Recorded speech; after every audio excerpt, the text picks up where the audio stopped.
മനസ്സമാധാനം കിട്ടാൻ ആഗ്രഹിക്കാത്ത ഒരു വ്യക്തി ഉണ്ടാകില്ല.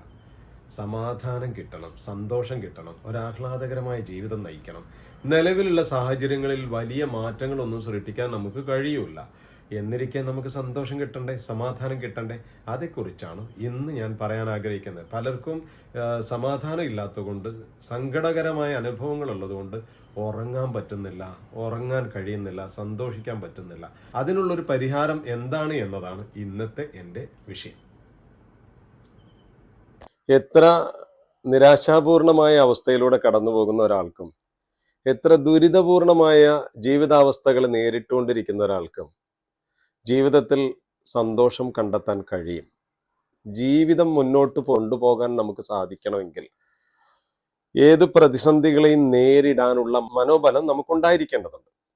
മനോബലം ശക്തിപ്പെടുത്തിക്കൊണ്ടും ജീവിതത്തിൽ ചില ക്രമീകരണങ്ങൾ വരുത്തിയും ചില ശാരീരിക മാനസിക വ്യായാമങ്ങൾ വഴിയും ചില തെറപ്പികൾ വഴിയും നമുക്ക് നമ്മുടെ ജീവിതാവസ്ഥകളെ മെച്ചപ്പെടുത്താനും അതുവഴി നമുക്ക് എത്ര ചെറിയ പരിമിതമായ സാഹചര്യങ്ങളിലും സന്തോഷം കണ്ടെത്തുവാനും സാധിക്കും.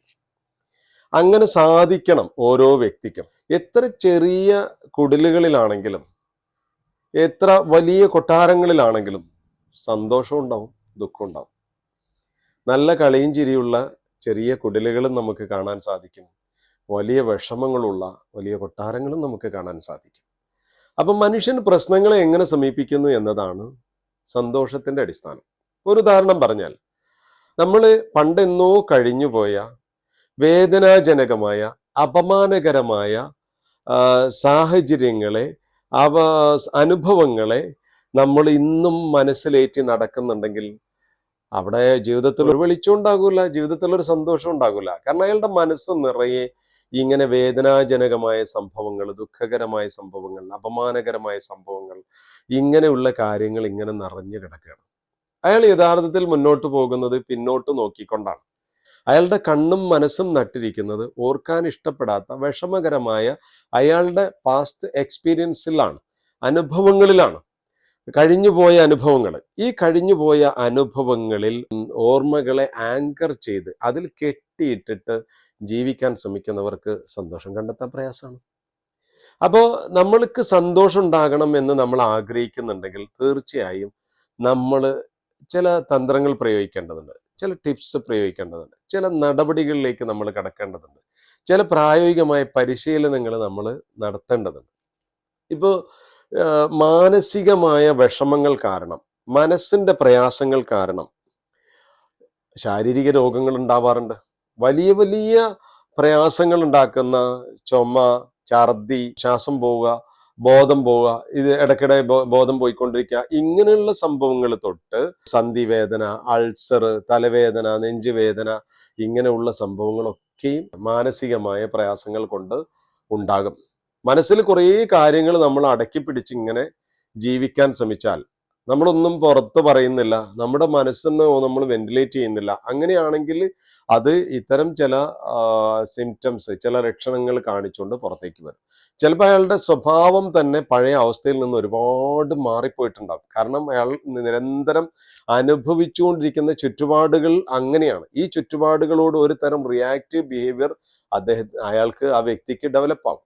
അപ്പോൾ ആ റിയാക്റ്റീവ് ബിഹേവിയർ അയാളെ വല്ലാതെ സ്വഭാവത്തെ സ്വാധീനിക്കുകയും മാറ്റുകയും ചെയ്യും. അപ്പോൾ അത് ചുറ്റുപാടുള്ളവർക്ക് വലിയ പ്രയാസം ഉണ്ടാക്കുന്ന ഒരു സ്വഭാവമായിരിക്കും.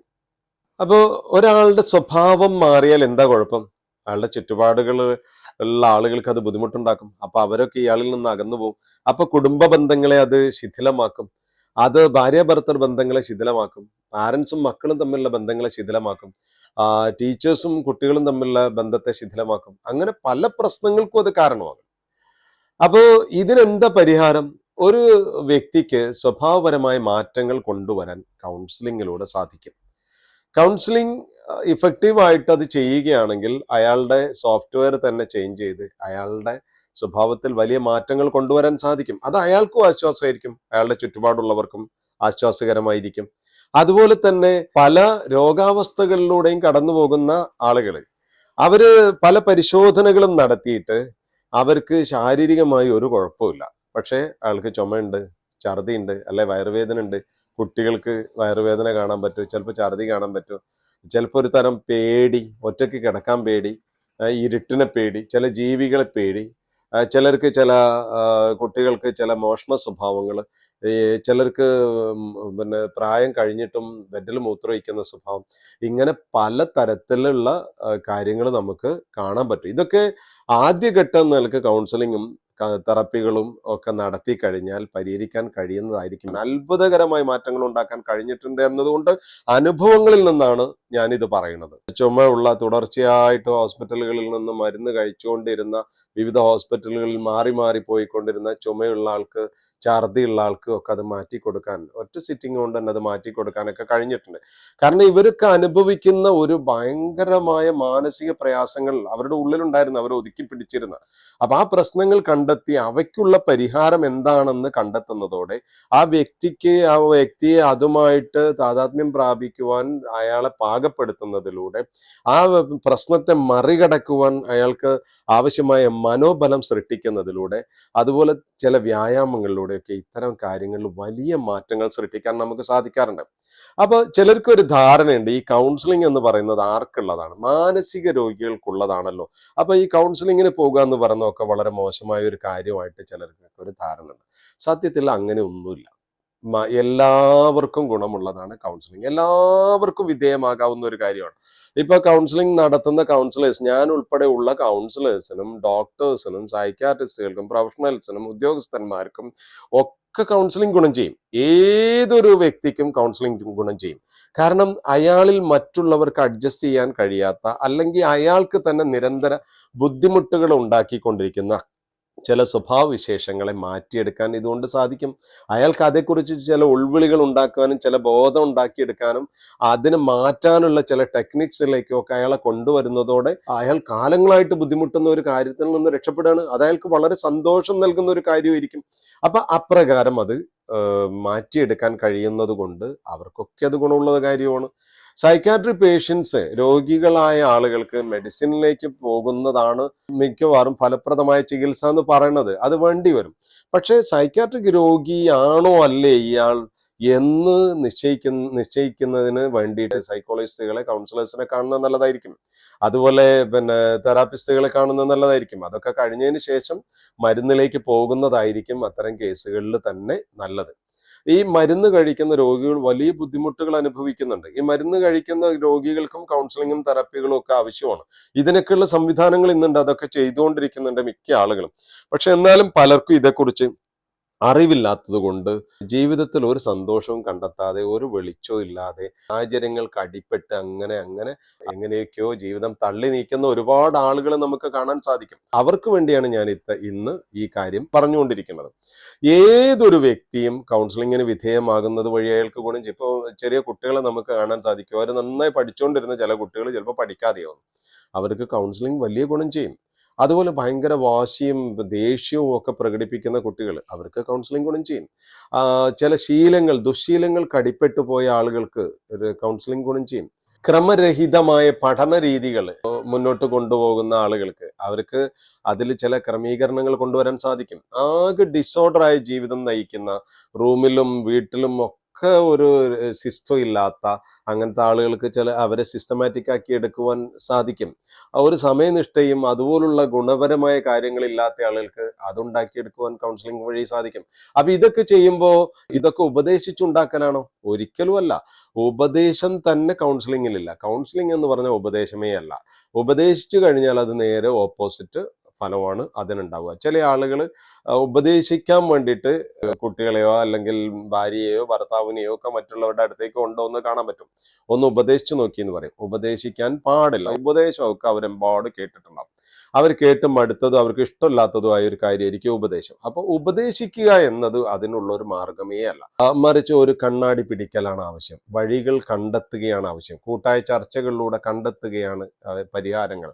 അതുപോലെ ചില തിരിച്ചറിവുകൾ ഉണ്ടാക്കലാണ് വഴി. ഈ തിരിച്ചറിവുകൾ അയാളുടെ ഉള്ളിൽ തന്നെ ഉണ്ടാകണം. അത് അയാൾക്ക് വേണ്ടി തന്നെയാണ് എന്ന ബോധ്യം ഉണ്ടാകണം. അതിനൊക്കെ ആവശ്യമായ റാപ്പർ ബിൽഡിംഗ് നടക്കണം. ഇങ്ങനെയൊക്കെയാണ് യഥാർത്ഥത്തിൽ ഒരു ഇൻഫ്ലുവൻസ് സർക്കിളിലേക്ക് ആളെ കൊണ്ടുവന്ന് വേണം ഇത്തരം കാര്യങ്ങളൊക്കെ ചെയ്യുവാൻ. അങ്ങനെയാണ് നമ്മൾ ഈ ഇത്തരം ആളുകളെ മാറ്റിയെടുക്കുക. ഞാൻ പറഞ്ഞ ഏത് പ്രയാസം അനുഭവിക്കുന്ന, വളരെ കഷ്ടപ്പാടുകൾ അനുഭവിക്കുന്ന വ്യക്തികൾ, ആ വ്യക്തികൾക്കൊക്കെ ഇതിൽ കൂടെ പരിഹാരങ്ങൾ കണ്ടെത്താൻ ബഹുഭൂരിപക്ഷം കേസിലും സാധിക്കും. ഇപ്പോൾ ഞാനൊരു ഉദാഹരണം പറയാം. പഴയ കാലത്തെ സംഭവങ്ങൾ ഓർത്തു വെക്കുന്നു എന്ന് പറഞ്ഞു. ഇപ്പോൾ 8ാം ക്ലാസ്സിലോ 9ാം ക്ലാസ്സിലോ ഒരു കുട്ടി അപമാനിക്കപ്പെട്ടു. ആ സംഭവം ചിലപ്പോൾ +2 കാലഘട്ടം കഴിഞ്ഞു, അല്ലെ ഡിഗ്രി കാലഘട്ടമായിട്ടും കുട്ടി അത് ഓർക്കുന്നുണ്ട്. ആ കുട്ടിക്ക് ഭയങ്കര വിഷമമുണ്ട്. അത് അത്രയ്ക്ക് ഷോക്കിംഗ് ആയ, ഒരു അപമാനകരമായ, വലിയ പ്രയാസം ഉണ്ടാക്കിയ ഒരു സംഭവമായിരുന്നു. അത് കുട്ടിക്ക് അങ്ങനെ ആയിരിക്കും, പക്ഷെ മുതിർന്നവർക്ക് വേറെ പല സംഭവങ്ങളും ഉണ്ടാവും.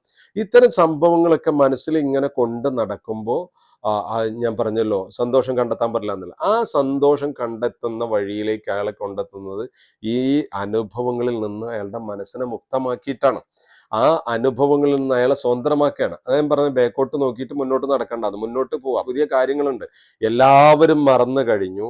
ആ കാലഘട്ടത്തിലെ കുട്ടികൾ മറന്നു, അവിടുത്തെ അധ്യാപകൻ മറന്നു, എല്ലാവരും മറന്നു. ഒരു കാര്യം ഈ കുട്ടി മാത്രം കൊണ്ടു നടക്കുകയാണ്. എല്ലാവരും മറന്നു കഴിഞ്ഞ ഈ കാര്യം നമ്മൾ മാത്രം എന്തിനു കൊണ്ടു നടക്കണം? ഈ കുട്ടി മാത്രം എന്തിനു കൊണ്ടു നടക്കണം?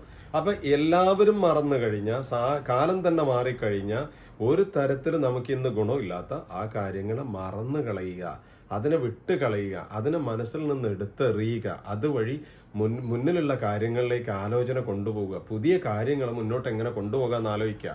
ഇതുകൊണ്ട് ഉറക്കം നഷ്ടപ്പെടുന്ന ആളുകൾ, അതിന് ഉറക്കത്തെക്കുറിച്ച് ഒരു കാര്യം പറയാം. ഉറക്കം നഷ്ടപ്പെടുന്ന ആളുകൾ യഥാർത്ഥത്തിൽ ഉറങ്ങാൻ വേണ്ടിയിട്ട് ചെയ്യേണ്ട ചില കാര്യങ്ങൾ, ഇപ്പൊ ചിന്തകൾ ഇങ്ങനെ കാട് കയറും. ഉറങ്ങാൻ കടന്നു കഴിഞ്ഞാൽ ചിന്തകൾ കാട് കയറിപ്പോവുക, എന്നിട്ട് ഉറങ്ങാൻ പറ്റുന്നില്ല പലർക്കും. അതിൽ ഈ കാര്യങ്ങളൊക്കെ വരും, ഈ പഴയ കാര്യങ്ങളൊക്കെ അങ്ങനെ ആലോചിച്ച് കൂട്ടും. അതുപോലെ ഭാവിയിലേക്കും ഇനി സംഭവിക്കാൻ സാധ്യതയുള്ള കാര്യങ്ങൾ ഇങ്ങനെ ആലോചിച്ച് പോകും. എന്നിട്ട് ഉറങ്ങാൻ കിടക്കുമ്പോൾ ഉറങ്ങാൻ പറ്റുന്നില്ല. ഈ ആലോചനകളിലൂടെ പോകേണ്ട ഒരു സമയമല്ല അത്. ആലോചിക്കേണ്ട കാര്യങ്ങൾ ആലോചിക്കേണ്ട സമയത്ത് ആലോചിക്കുക. ഉറങ്ങാൻ കിടക്കുമ്പോൾ ഇത് ആലോചിക്കേണ്ടതില്ല. അതുപോലെ തന്നെ ഉറങ്ങാൻ കിടക്കുമ്പോൾ ചിന്തകൾ തുറന്നിട്ട് കഴിഞ്ഞാൽ ഉറങ്ങുക എന്ന് പറയുന്ന ഒരു പ്രോസസ്സ് നടക്കൂലല്ലോ. അത് നടന്നില്ലെങ്കിൽ അത് ജീവിതത്തിലെ ബാക്കി എല്ലാത്തിനെയും ബാധിക്കുകയാണ്, ബാക്കി എല്ലാ ആരോഗ്യത്തെയും അത് ബാധിക്കുകയാണ്.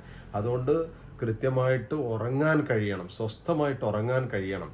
അതിന് ചിന്തകളിൽ നിന്ന് മുക്തമായിട്ട് മനസ്സിനെ ഏതെങ്കിലും ഒരു കാര്യത്തിൽ കേന്ദ്രീകരിക്കാൻ നമുക്ക് പറ്റണം.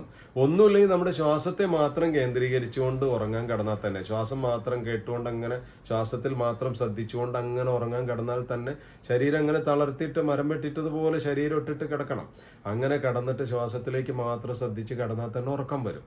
അപ്പൊ ഇതാണ് യഥാർത്ഥത്തിൽ മനസ്സമാധാനത്തിലേക്കുള്ള വഴി. എല്ലാവരും ആഗ്രഹിക്കുന്ന മനസ്സമാധാനം, എല്ലാവർക്കും ഒരു ആഹ്ലാദമുള്ള ജീവിതം വേണമെന്ന് ആഗ്രഹിക്കുന്നു.